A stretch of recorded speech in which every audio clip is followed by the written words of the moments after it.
Damn, another enemy has joined the battle. I better run away backwards without even looking in order to handle this situation, but of course this just leads to an unfair ambush. I hope no one would take such complaints that are obviously based on skill issues seriously.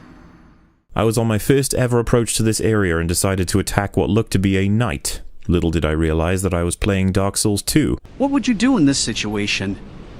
Would you take care of the hollow, or would you just ignore him and aggro the stronger looking enemy?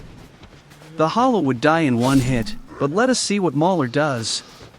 And this man had about 5 times the health of my own, with a pet unicorn standing ready off-screen to swipe me off my feet. I zoomed in a bit so that you can see that 1190 damage takes away nearly half his health. This enemy has around 2500 health, which is close to the amount that I'm estimating Mauler to have had. I'm at around 2200 health here, which is a bit less than Mauler had. I had 220 levels with over 70 points in endurance and maxed out every stat I needed with the benefit of being very experienced. Mauler vastly exaggerated the amount of health this enemy has. With a plus 10 S-Stock, 50 strength, and 40 dexterity, I'm dealing roughly the same amount of damage as he did. But I'm pretty sure that an experienced player would bring damage boosting rings to this endgame co-op challenge. This would reduce the amount of hits needed from around 11 down to just 6 or 7, especially if you are also utilizing R2. He spammed R1 7 times, which means that he could have already defeated this enemy if he came prepared for this optional side challenge. And now imagine you are fighting this immensely overpowered enemy that gets staggered on every hit, and a reindeer shows up. If you want to look for cover, would you go back to safety where you came from, or would you run away in a random direction without even looking? With a pet unicorn standing ready off-screen to swipe me off my feet, so naturally I look for cover in order to protect myself. And what ensues? The Spambush. Mauler went with the interesting approach of just running away in a random direction without first looking where he is running to. This is not a Spambush. This is just him running into a new and unknown location and aggroing the enemies there. He presents this as unfair, but he is just yet again blaming the game for his own bad decision. So just to clarify that you understand what I'm saying, there are single enemy encounters that results in you making movements that are completely casual and natural that result in triggering more ambushes that result in a huge amount of enemies, causing a spambush. At that point the game has already taught him several times that these rooms that are filled with graves and bells are dangerous, and that you need to prevent the hollows from hitting the bells. To me, this is an interesting mechanic. Noob made this game. They were like, how do we make this game more difficult? I don't know what we can do with the AI to make it more difficult, but we could just put a ton in there. That will definitely make things harder. If you come across a hole in the ground that has the exact same graves visible from above, you should already mentally prepare for what will await you. The game gives you plenty of time to assess the situation, and it is now up to you as the player to figure out what to do now, which is obviously to cautiously take care of the graves while paying attention to hollows sneaking up on the bell. It is a tense situation with an interesting mechanic that only rarely turns into enemy spam, but they seem to have missed how the AI is scripted here. What?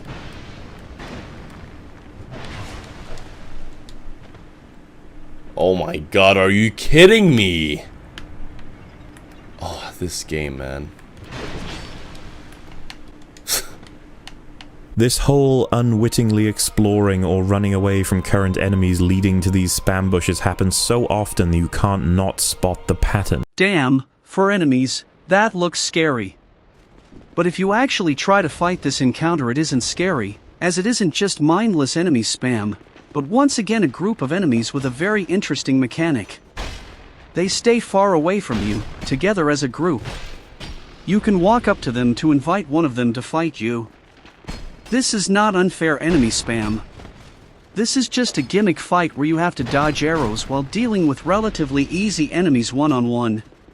It is a fair challenge that can also be trivialized by using a shield. And I also like how it feels like being hunted down by a group of predators. To be fair, that was a close call, but you get the point that it would have been much easier if he had just tried to engage with the fight. And even if you do run away, it is still a lot less gankier than he makes it out to be. Like, pay attention to the second one. He waits for the first one to drop out of the battle before he joins, but then they just slowly walk back to the stairs. The AI is scripted to allow you to fight them 1 versus 1, so I think it just reeks of bias to call it an unfair Spambush. In my opinion, it is one of the better designed and most memorable mini-bosses in the series. I mean, seriously, does this look like mindless enemy spam to you? There's 3 enemies around me and only ever one of them does something. Oh my god, 5 enemies against me. So fun. Jesus Christ. The more the better, right? This is Dark Souls. This is supposed to be a hard game. How do we spice things up from Dark Souls 1? Yeah, let's just throw a shitload of enemies everywhere. I also disagree with the assessment that this spectacular battle between 2 small armies is just mindless enemy spam for the sake of artificial difficulty. It's a glorious battle with a great atmosphere. Throughout the whole fight, your army usually has more soldiers than his does. I'm using the same weapon as he did, but with relatively low strength and not even any damage boosting rings, and yet I still have no issue defeating them faster than they spawn, but unlike him I explored the whole area to gather all the knights. And the knights are actually aggressive and they hit hard. So it's not like some bull knights that you can just one-shot, it's actually like decent knights. I also wouldn't categorize them as being especially hard-hitting, as you can take so many hits of them. Oh sorry, that's only true for me as I'm wearing armor instead of running around naked and then complaining that enemies do too much damage. Is he really surprised that his glass cannon build is made out of glass? In my tests I took like 50% extra damage when I removed all my armor and rings. But the issue here is that it applies to basically every scenario in the series. There are always things that can change the benefits and punishments of the situations. At the end there, he says that this is better than simply knowing when to dodge in fights against more manageable enemies. Is this a defense for spam? Without context, his clip really does look like enemy spam. But people that played this game will realize that this situation happens if you run past enemies instead of fighting your way through the level.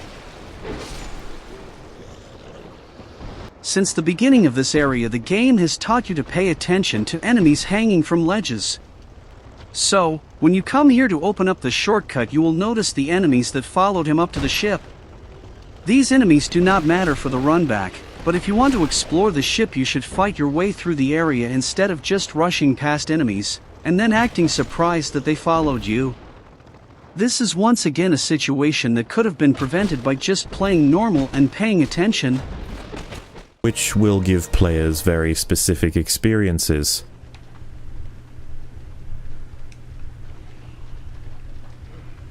Oh yeah, the demon ghosts. Off.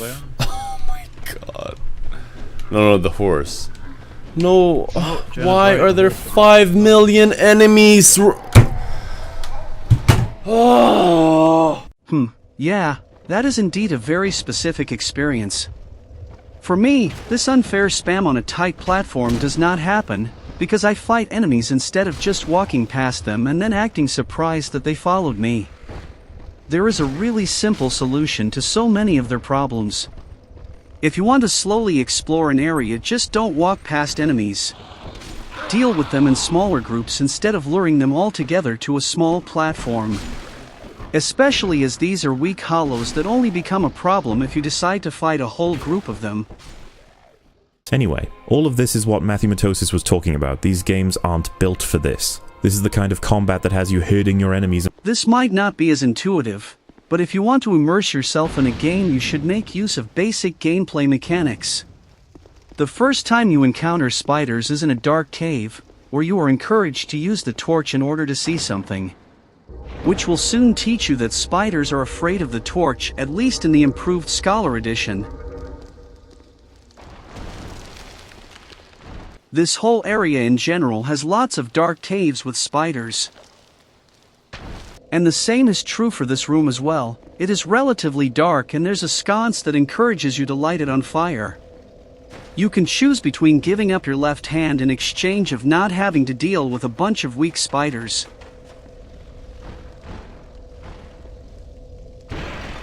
Absolutely fascinating. I love that editing gives me this kind of power where I can just be like, hey, you said this, and then you said this.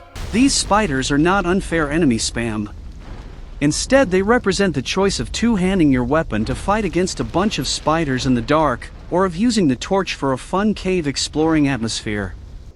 There are also a lot of sconces spread throughout this area, which make it easier to light up your torch again after a fight without having to go back to the bonfire or using a butterfly. I'm just thinking that they would have had a much better experience if they interacted more with the environment.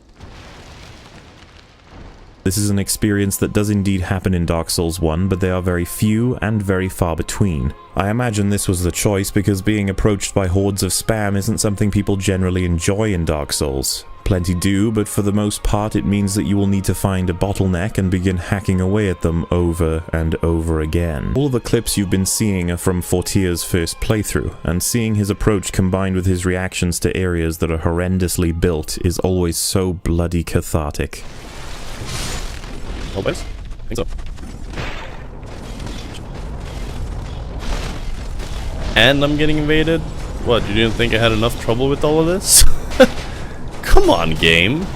For this encounter you could just invite him back into the bonfire room, in order to deal with him alone without having to care about the mages outside. Or...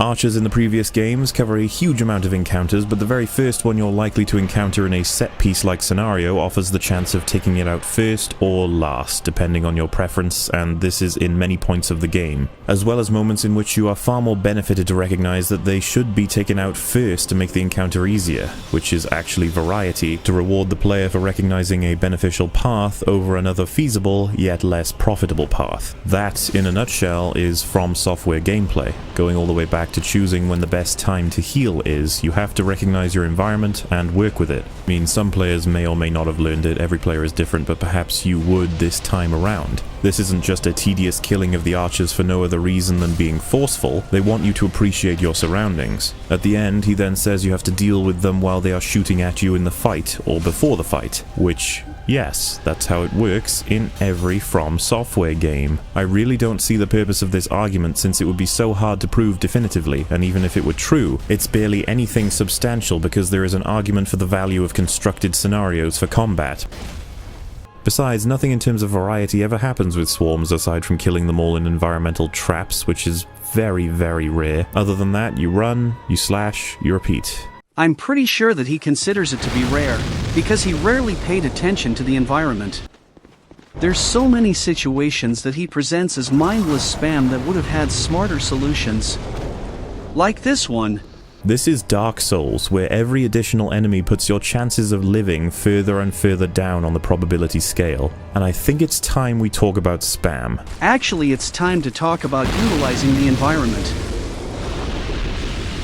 Like, is the logic here that being spammed is better than being provided one layered enemy because you have to utilize space as you flee for your life? Because this isn't God of War or Arkham Asylum, where the enemy count is irrelevant as you swipe through them all. There are so many moments where he complains about spam, even though he would have not gotten spammed if he had just utilized the environment to easily deal with enemies instead of just trying to rush through areas. Mahler thinks that being able to utilize environmental traps to deal with enemies is very, very rare, because he clearly never paid enough attention. This is something you could turn off in the menu, but most players will have this on at default. Whoa! Shh. Dude, look at that. I almost died again because of the target lock system. But the game gives up on the pretense of even having you walk to certain areas. Eventually, it simply demands that you become engulfed with enemies regardless of how you approached at the time. The fundamental of all of this is that a vast majority of battles in Dark Souls 2 are stuffed with enemies, and many of them are hoping to catch you off guard. Oh god. Changes and weird interactions that can easily cause death. This means the system itself is objectively poorly designed. He regularly used this room as an example of spam, but he also always showed clips of him just running through it without utilizing the environment at all. I just don't think that he can make objective statements about the amount of environmental traps that you can utilize if we basically never see him doing that. You have to recognize your environment and work with it.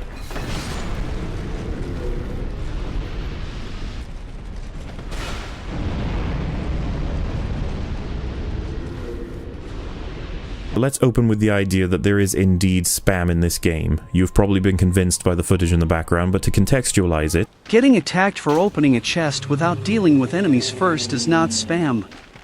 That's just poor gameplay. Especially as this area has weird-looking trees that moan at you, which you can use to distract the enemies. So, back to the point about utilizing the environment.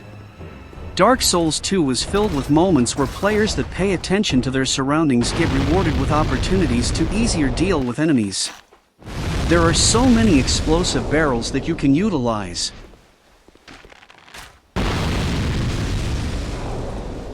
but Dark Souls 1 shows a lot more signs of crafted encounters. Dark Souls 2 seems to, as Matt put it, lack that level of design and simply adds more enemies to the fray to make it more difficult.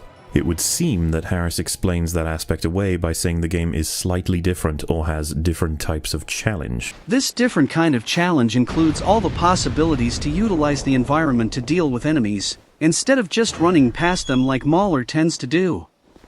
He thinks that DS2 just spammed enemies everywhere, because he keeps on running around to aggro more and more enemies instead of just dealing with them in smaller groups.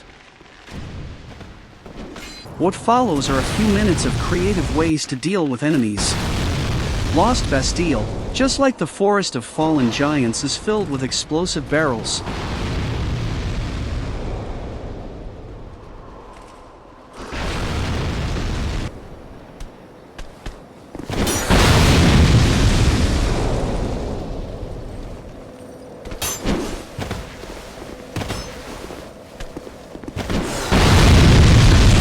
Earthen Peak has lots of poison urns.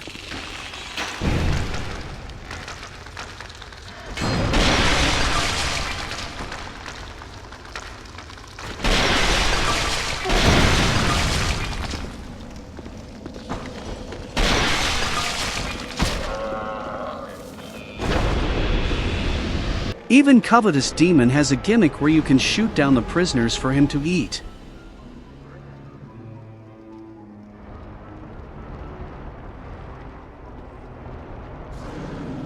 No Man's Wharf, the Gutter, and Black Gulch have oil that you can set on fire.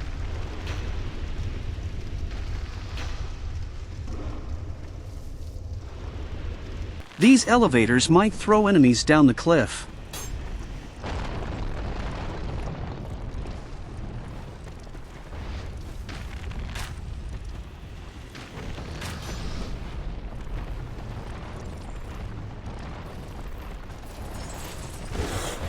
I'm using that pillar to block the archers, but did you know about this small shortcut?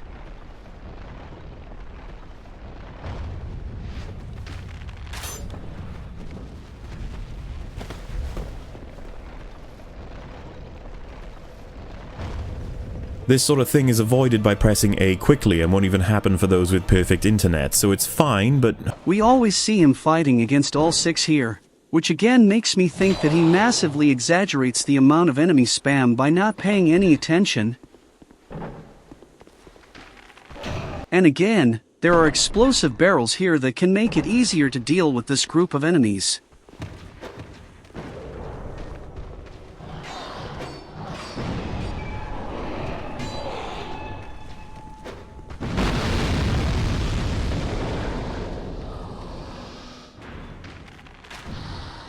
I'm not even sure if this one counts, but I always enjoyed how cute it looks.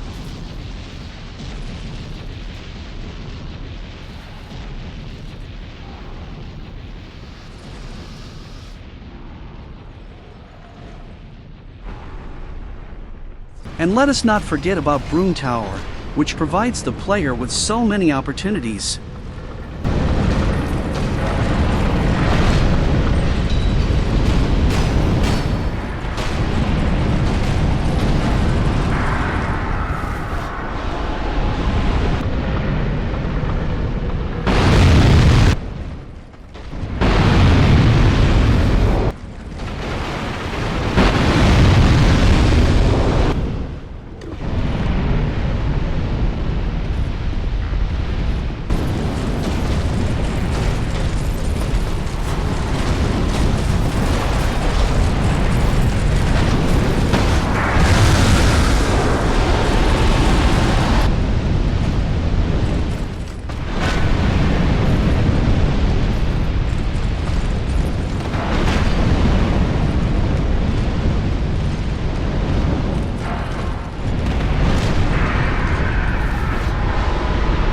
yes.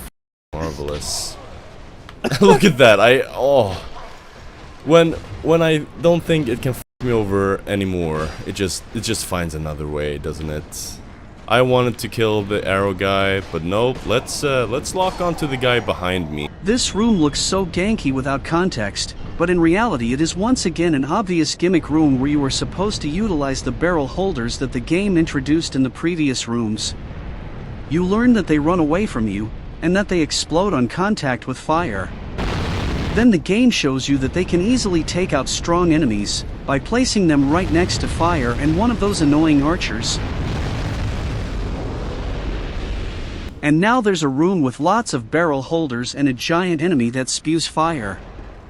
The obvious solution here is to just put those two together. I'm using alluring skulls for crowd control, but just having the barrel carriers down here already makes a huge difference, as you can always just lure the giant enemy to them. You have to recognize your environment and work with it.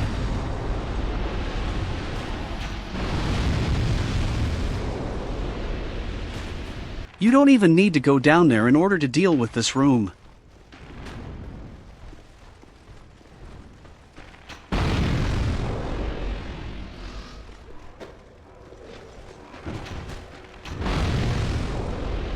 Let's open with the idea that there is indeed spam in this game. You've probably been convinced by the footage in the background, but to contextualize it, as Harris does claim that many content creators do not do, this is a series of encounters that naturally, with the fault of the player being full or null, play out to force you into fights with enemies from 3 to 15 in number. The one hollow climbing up the ladder to block his escape route shows us that he can't even be bothered to fight the first enemies after the tutorial.